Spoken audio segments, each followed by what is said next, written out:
What if I told you your phone didn't get worse overnight, but your mind did? Last night, your device was perfectly fine. This morning, after watching a glossy keynote and a flood of reviews, it suddenly feels outdated. Nothing about the hardware changed. No new scratches, no missing features, just a subtle shift in perception, and that shift is worth billions. Every September, companies like Apple, Samsung, and Google don't just release products, they release doubt. Carefully scripted presentations, cinematic ads, influencer unboxings, all designed to make you glance at your perfectly functional device and whisper, maybe it's time. Here's the trick. The business model isn't about selling you one great device. It's about selling you the same device repeatedly, with microscopic improvements wrapped in revolutionary language. A slightly brighter screen, a marginally faster chip, a camera that performs 4% better in lighting conditions you almost never encounter. You can't feel a 5% speed increase. You can't see the difference between two nearly identical photos on a 6-inch screen, but you can feel the status of owning the newest, and that feeling is what you're actually paying for. On average, Americans replace their smartphones every 2 to 3 years, even though modern devices can easily last 5 or more. At roughly $850 to $1,000 per upgrade, that's over $12,000 across an adult lifetime, just for phones. Add laptops, tablets, smartwatches, earbuds, and suddenly you're staring at $60,000 to $80,000 spent on consumer tech. Now imagine investing that difference instead of upgrading on schedule. With compound returns, that gap doesn't stay small. It grows, dramatically. The real cost of upgrading isn't the phone, it's the opportunity cost.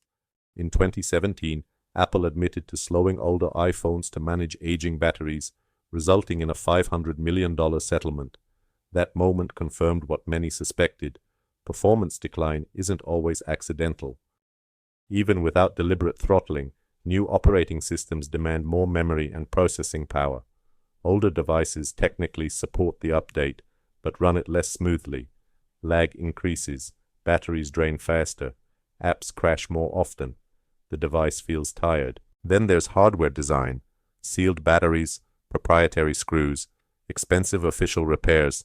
When replacing a battery costs $100 and a new phone costs $1,000 on a monthly payment plan, many people rationalize the upgrade. That calculation isn't accidental, it's engineered. And let's talk about the annual release cycle. The phone you bought in January feels cutting edge. By September, during a dramatic keynote, that same phone, unchanged, suddenly feels old. The product announcement isn't just marketing the new device, it's quietly devaluing the one in your hand. Here's the uncomfortable truth. For 95% of users, a flagship phone from 3 years ago performs virtually the same in daily tasks as today's newest model. Messaging, social media, navigation, photos, streaming, the experience is nearly identical. So what are you really upgrading? Utility or identity? Years. Replace the battery once. Clean up unused apps. Factory reset if needed. When you truly need an upgrade, consider certified refurbished models, often 30 to 50% cheaper with minimal real-world difference. Holding onto a working device isn't backward, it's rational, financially and environmentally. Manufacturing a single smartphone produces roughly 70 kilograms of CO2.